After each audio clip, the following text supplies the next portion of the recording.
Évangile de Jésus-Christ selon saint Luc. À la naissance de Jean-Baptiste, Zacharie, son père, fut rempli de l'Esprit Saint, et il prononça ces paroles prophétiques. « Béni soit le Seigneur, le Dieu d'Israël.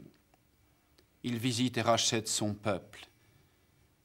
Dans la maison de David, son serviteur, il a fait se lever une force qui nous sauve. C'est ce qu'il avait annoncé autrefois par la bouche de ses saints prophètes. Le salut qui nous délivre de nos adversaires, des mains de tous nos ennemis. Il a montré sa miséricorde envers nos pères, il s'est rappelé son alliance sainte. Il avait juré à notre père Abraham qu'il nous arracherait aux mains de nos ennemis et nous donnerait de célébrer sans crainte notre culte devant lui dans la piété et la justice tout au long de nos jours. Et toi, petit enfant, tu seras appelé prophète du Très-Haut, et tu marcheras devant le Seigneur pour préparer ses chemins, pour révéler à son peuple qu'il est sauvé, que ses péchés sont pardonnés. Telle est la tendresse du cœur de notre Dieu. Grâce à elle, du haut des cieux, un astre est venu nous visiter. Il est apparu à ceux qui demeuraient dans les ténèbres et dans l'ombre de la mort, pour guider nos pas sur le chemin de la paix.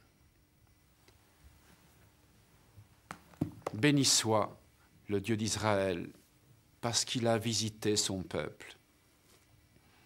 Après le Magnificat sur lequel nous avons médité mercredi, voici le cantique ou le psaume du Benedictus, de son nom latin. Ce Benedictus, intégré à l'office de prière du matin, comme le Magnificat l'est à l'office vespéral. Béni soit le Dieu d'Israël, parce qu'il a visité son peuple. Nous sommes à quelques heures de Noël, et ce chant mis dans la bouche de Zacharie nous permet à nous aussi de célébrer déjà le salut qui va nous être donné par la naissance du Verbe de Dieu dans notre chair. Constatons d'abord qu'il y a une réelle parenté entre le Benedictus et le Magnificat.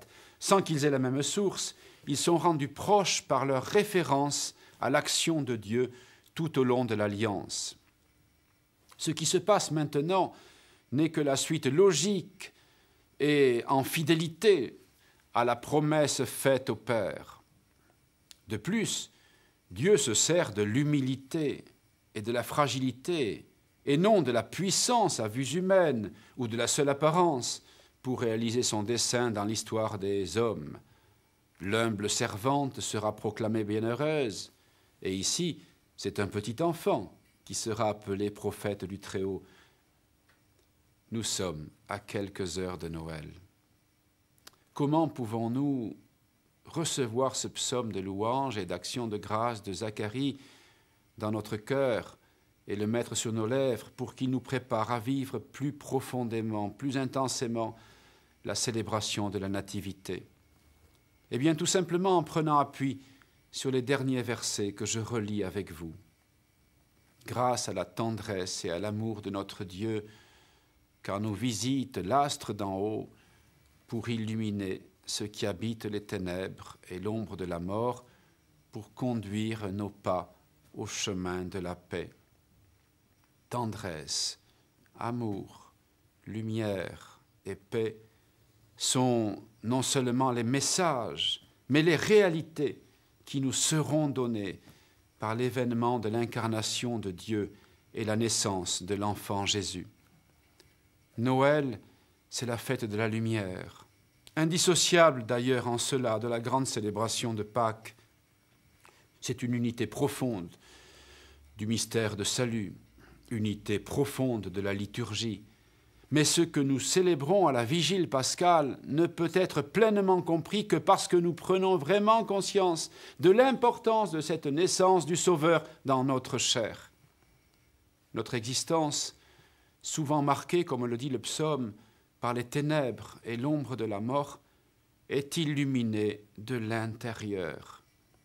L'étoile que les bergers vont suivre, ainsi que les mages, n'est pas au dehors, mais au dedans. Nous sommes nous aussi engendrés à nouveau dans la lumière.